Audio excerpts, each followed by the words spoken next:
Today, Shannon Russell and I will be talking about going back to your why. In this episode, Shannon describes her career before being a mom as fulfilling. But when she became a mom, her priorities shifted. For her second career, she took her expertise as a TV producer to produce the life she wanted. As a mompreneur, she has control of her time and she gets to be with her kids. Shannon emphasizes the need to know our why and our priorities, but also what we really like to do in life. Shannon Russell is an entrepreneur, career coach, course creator, and host of the Second Act Success podcast. She helps women in unresolved careers pivot towards a second act career that produces a balanced life of abundance. As a certified career coach, Shannon coaches women on how to change careers, start a business, and follow their creative passion to the fullness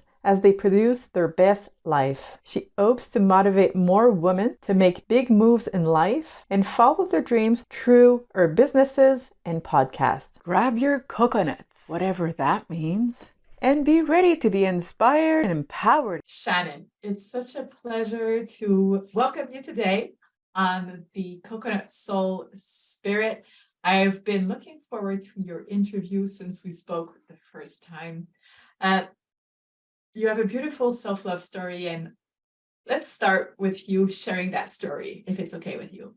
Absolutely, Nikki. It was so lovely to chat with you, a few weeks ago, and I'm just happy to be here with you today. My self-love story is really one of realizing that it's okay to change kind of midlife, or whenever that might be for you. So for me, it was working in my dream career and just really realizing that I had made it to become a television producer. And then once I decided to have kids, my priorities started shifting. And it really was looking inwards can I still do this job, do this career with these long hours and the traveling, or do I want to be a more present mom? And it was really kind of realizing that I needed to take care of myself and my children and making a pivot into a new career path. And I think that was really my self-love, if you will, kind of moment of realizing like, okay, it's all right to step back and just say that, I accomplished one goal. Now it's time to reinvent myself and find something else that feels more me. I love that. And what's particular in your situation is that you were happy, as you said, it was the dream job. Was there any challenges? Because of course you knew you wanted to be with your family, but was there a bit of struggles when you took the decision, or was it easy? No, it was definitely tricky. And it took me a couple of years. I think after I had my first son and then my second son, they're exactly 3 years apart. It was all that time, those 3 years, where I really contemplated what should I do? And my identity was wrapped up in this kind of unique niche industry of entertainment that I didn't know that my skills would necessarily translate into another position. And I never had a desire to work in any other career path or do anything else. So it was really trying to figure out who I am outside of this identity. And then, Mm. so that was a lot of struggling and then realizing that, okay, it was worth the struggle to figure it out because I was becoming overly stressed. I was doing a 2-hour commute each way into Manhattan and pregnant with my little one at the time. So it was just a lot where I was like, okay, these are all signs coming to me that something has to give before I explode or something. It's just like, Yeah. let's make a graceful exit while we can. I like the way graceful, because there's sometimes some moments in our life where it's a good timing to pivot, but we don't always take that. And you actually did. And I know that a lot of people in your uh, friends, families, coworkers, they admired you for that. Uh, can you tell us a bit of the ripple effects of that decision that you took?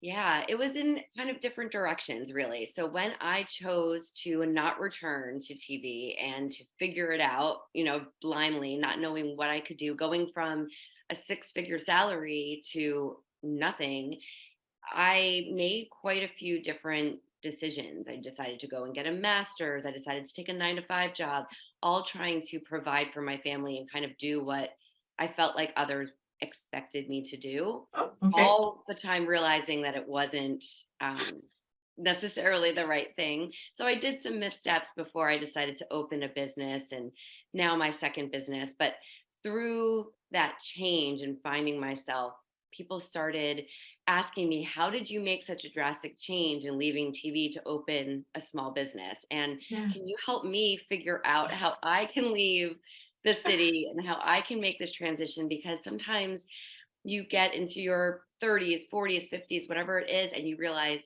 okay, like my dream job when I was 22, graduating from college, is not what I want to be doing now anymore. Hmm. Or you think, okay, I checked the box. Yes, Now, what is next? Um, exactly. yeah, so I started realizing that others really wanted some advice on how they too could do a pivot or a transition in their life. And there's so many times in our lives as women where we need to transition as we have our babies, but then when they don't need us as much, when they're teenagers or they move out for to go to college, uh, I I must say that your take on self-love, and one of the reasons I wanted to invite you is because of that successful transition that you've made. And what did you learn about yourself uh, as you started the second part of your journey? So the one that you stopped the people pleasing, the masters and the 9 to 5, and then you came into that place where you felt at home. What did you learn from that?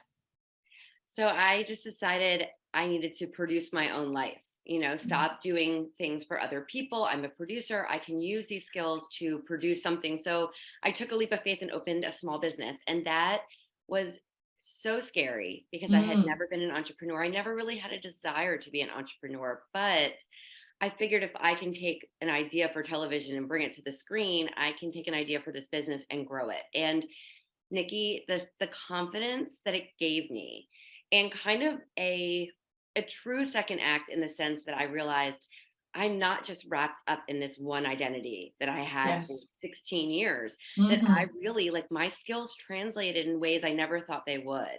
From writing scripts for television, I was now writing marketing copy and email blasts to get my name out in the community, and all my people skills from celebrities and agents, et cetera, like now I could use to talk to families that were buying my services. So it was just a confidence builder. And really, it kind of opened my world to, wow, I can really do anything that I truly put my mind to. Oh, And that was just made everything just amazing. And it just really opened the world a lot for me. it does sound amazing, Shannon. And I like how you're going with your hands, going to the outside, taking your space. Uh, so, okay, you were in that situation. You didn't know how. You went. You built your confidence. And today, when you look back, uh, when you were still in that commute, 2 hours, morning and night your uh, with your belly, what advice would you give yourself if you were to meet that younger self that maybe was not certain or was scared? What would you tell yourself? To take a deep breath and just follow your arrow, follow your heart, and know that it is okay. Because I think in that moment, I had had postpartum depression after my first son, and I was Mm-hmm. really worried to have it after my second as well.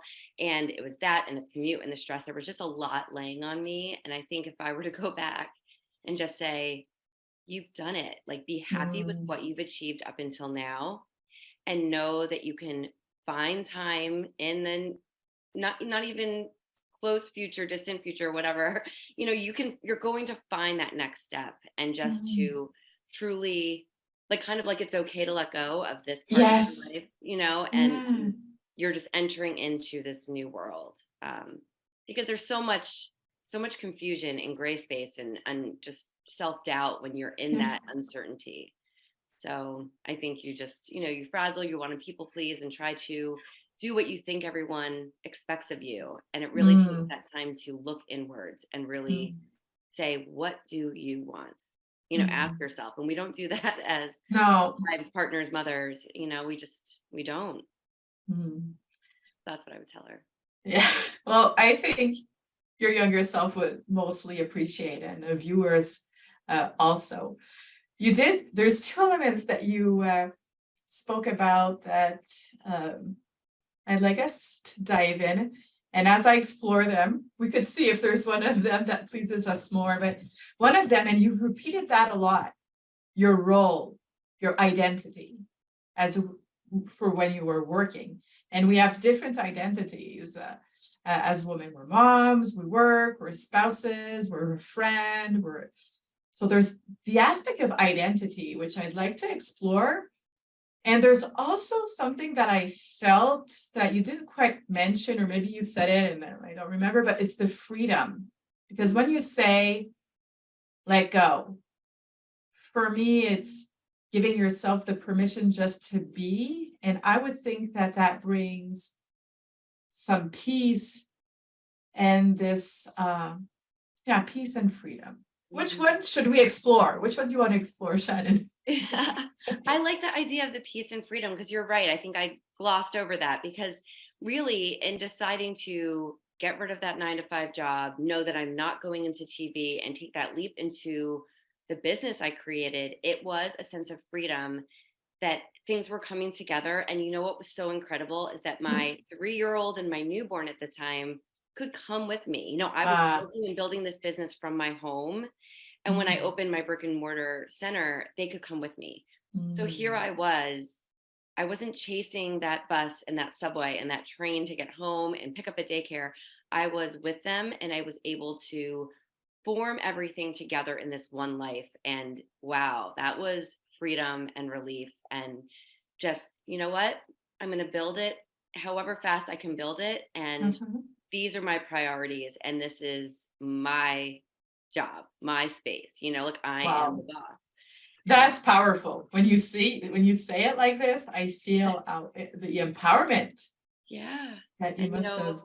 And that was what I was looking for and didn't know I was looking for, I think, when I was in that confusion state of that transition. Wow. That is a key point that you're bringing, because sometimes we want something, but we don't know what it is that we want. And I think you did give some maybe tricks to go there, like take a step back, let go, as you would tell your younger self. Is there any other, I would say, tricks to be able to find out what we really want? I work with my clients a lot on this, because I think when we find ourselves, and I was not unhappy in my job, but or in my career, but a lot of people are. And when you find yourself maybe in a toxic workplace, or you're just unhappy, you just want to get out. You just want to get out. You want to find something new. But I always say to take that step back and look inward. Why are you making that change? Because you don't want to take this big leap, say I quit, and run into something new and feel the same way that you were previously, right? So look inwards and find your whys, find your priorities, your boundaries, your non-negotiables. For me, it was being present with my children. Even now, I want to be finished with work as much as I can by the time they get home from school. So as your life evolves, your priorities and your non-negotiables evolve. So when you're thinking of a change, you need to look at those and honor those, because you're not 22 grasping at that first job and you'll take anything. Exactly. You can be pickier. And I call it too, the learn and leap. So if you're in a position where you're not happy, start thinking about what it is that you want to do, learn about it, research it, and then make that leap when you are educated enough to know that that is the right one for you. That's the type of advice I would have loved to hear many times in my life, because I'm a bit impulsive. Yes, me too. I know. I always think if only I had someone to talk to when I was paying for the master's and going to the 9-to-5 job that I hated and crying in my car over lunch, like all those things, to have someone to talk to. Yeah. And what? I said, in hindsight, when we look back, right? We're Exactly. Exactly. And I appreciate that you're sharing that you did cry at some point, because some people are right there, here. They're right there, here and now. And sometimes it's difficult to see that there's a light at the end of the tunnel, and that there will be days where the tears will be replaced by smiles and laughter. You're encouraging. I really appreciate what you're sharing. So that was a good overview of that topic. Now, if we go back to the roles, so we have all these roles, and then there's who we are, really. And I think sometimes, I know it happened to me, I got lost between my role as a mom and my role also as I was working as a nurse. So how does one get to know who they are and to make the difference between the role and them? I think it comes down to that thinking that your work identifies you.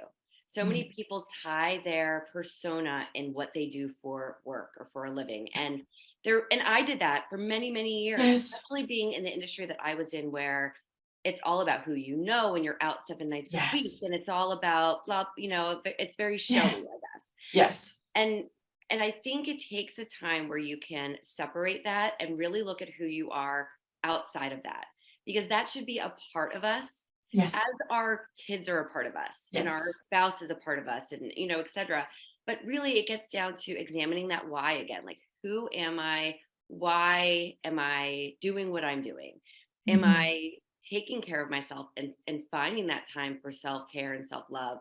Or am I just too busy taking care of everyone else and doing the work and doing this and really losing yourself? So it's separating those roles and having those be different aspects of you, your soul, if you will, your coconut soul. Exactly. Yeah. Because it's really, that is who it is. And I think for me, it was realizing I wish I could pinpoint the actual moment when I realized that I had been, trying to get to California and work in entertainment since I was in first grade. And there was just a moment where I said, you know what? Give yourself a break. You did it. You accomplished it. So now it's okay to step back, shed that skin, and figure out who you want to be for the second act of your life. And I think, it does take some time to do that. It's not going to happen overnight. You have to look inside and take that moment to do it. So it's hard for women. It's really hard to find that time, but it's important to really realize who you are, who you want to be outside of these roles. And Shannon, you were saying to take the time, and sometimes we're too busy. Sometimes we're too busy because we take on too much, and other times we keep busy, so we don't have to be with ourselves. I think that is so smart. That's so true, Nikki. It really is. And that's like a more underlying issue, right? Like why do we comes back to the why. It's true. Exactly.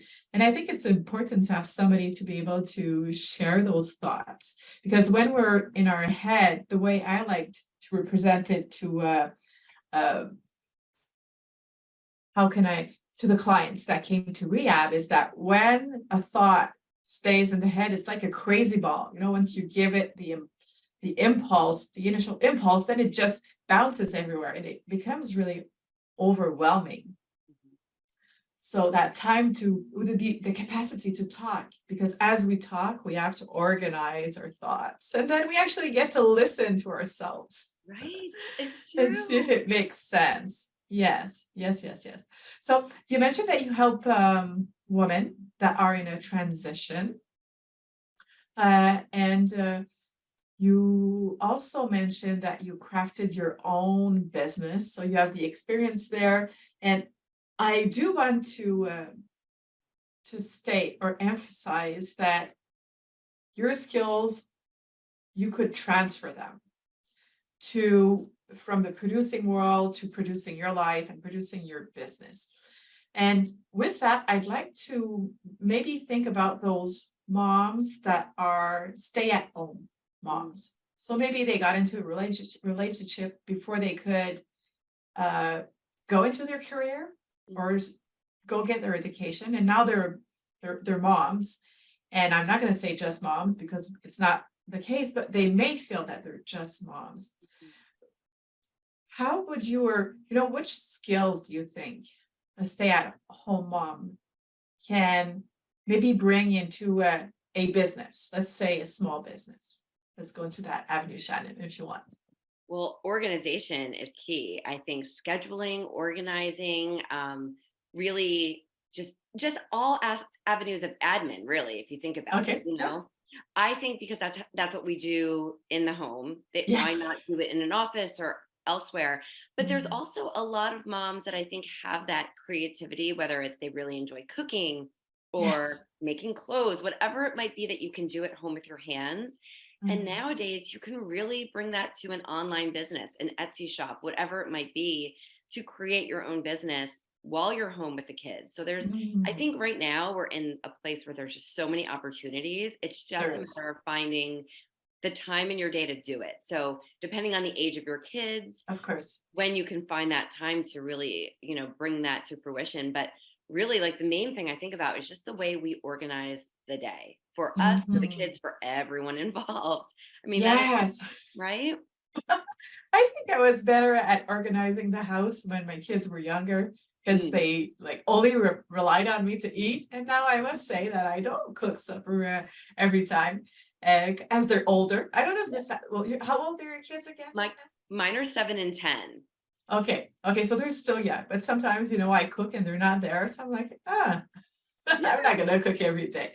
But this being said, I like that you stress that every mom has a certain level of skills and also creativity. I think as women, we have a lot of creativity, but we don't always explore it.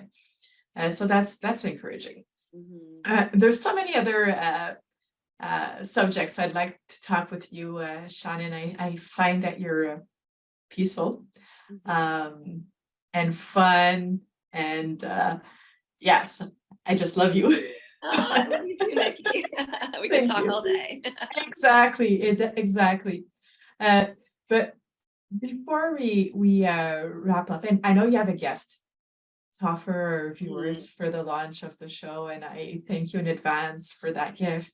What would be your final thoughts on anything that comes to your mind or that's on your soul that you'd like to share to help our viewers connect with themselves and be at peace like you were able to be?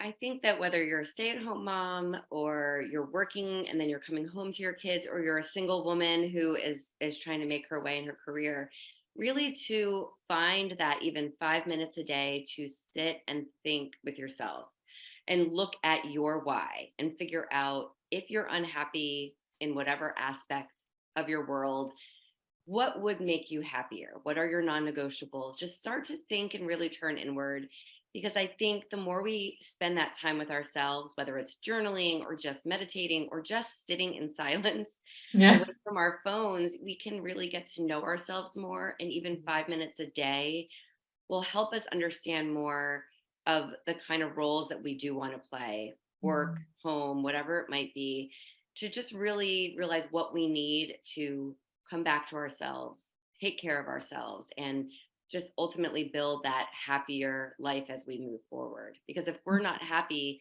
we can't make anyone happy, clients, family, anyone. So it's really about taking that time to love yourself and care for yourself. Thank you so much. We need to hear that. We need to have the permission, take the permission to love ourselves first. Shannon, I know that you have a gift for the viewers that would like to continue the relationship with you, because they also love you and they want to be able to connect with you. So could you please tell us what your gift is all about? Absolutely. So I created the My Success Vision Board. So it's a vision board that you can print or you can use digitally or electronically on your laptop. And it has prompts so it'll ask you questions about all different aspects of your life, from your career to your relationship to your health to your plans for the future. So you can answer these questions, you can add photos like a regular vision board, but it really just has you kind of assess where your life is now and where you want it to be throughout the year. That's amazing. I must say that a vision board is what got me to understand what I wanted in my business. And in the center, there was a big, big, big circle full of nails, beautiful like yours, different colors. And for me, that represented the woman community in which I wanted to evolve, and the woman community also that I wanted to build, which I did do afterwards. Vision boards are powerful. Do you have a word on that before we say goodbye? About vision boards? Yes. I mean, the vision board, to be honest, it's funny that you bring that up. I feel like that is what led me to opening my first business and my second business. I started one with just pictures from the internet clipped onto a Word document, and I still have it in my office hanging up. And so, yes, I am such a fan of that. And really, the one that I created, you can add your photos, but it's otherwise just listing and answering questions. Like I give you prompts to answer that can also just help you start thinking more about what it is you want. So big fan, big fan. And I'm proud of you. I love that it worked for you. And now you have your community and your business. That's amazing. Yes, thank you so much for sharing my success. I appreciate that. And that's what sisterhood is all about. Yes. Really. It Absolutely. is. Well, thank you so much for your generous gift. And I appreciate that you have those prompts to help bring clarity, because at certain points in our life, we do need that clarity. Shannon, it was a blessing to welcome you as a guest today on the Coconut Soul Spirit. And I wish you all the best. And for sure, we'll be collaborating again in the future. Thank you. Bye. Thank you so much, Nikki. Amazing. Shannon, it's so fun. Wow, this was a great interview. I had so much fun meeting with Shannon. She's genuine. I truly love her. This is my takeaway from Shannon's interview. If we are not happy, we can't make anyone happy. So it's really about taking that time to love yourself and care for yourself. What is your favorite quote from Shannon's interview? Share that in the comments below. Make sure to grab Shannon's gift to access your success vision board. Click the link below. As mentioned in the interview, making my first vision board changed my life. It's been an interesting journey here for me over the last, I'm 36. Over the last 36 years, it's been really interesting because, as a kid, I was outdoorsy, I was outgoing and loved life. I think hopefully like the majority of kids out there, we really did. And then as I got older, I started to buying into the beliefs that I wasn't worthy, I wasn't enough, and that that I need to prove myself to the world, to my parents, to whoever would listen. And so I let that be my guiding light for so many years, until just like 3 years ago, when I'd finally realized, and I was already doing personal growth and development at the time, I was doing those things, but what happened is all of a sudden I realized I didn't love me. As a matter of fact, I hated me.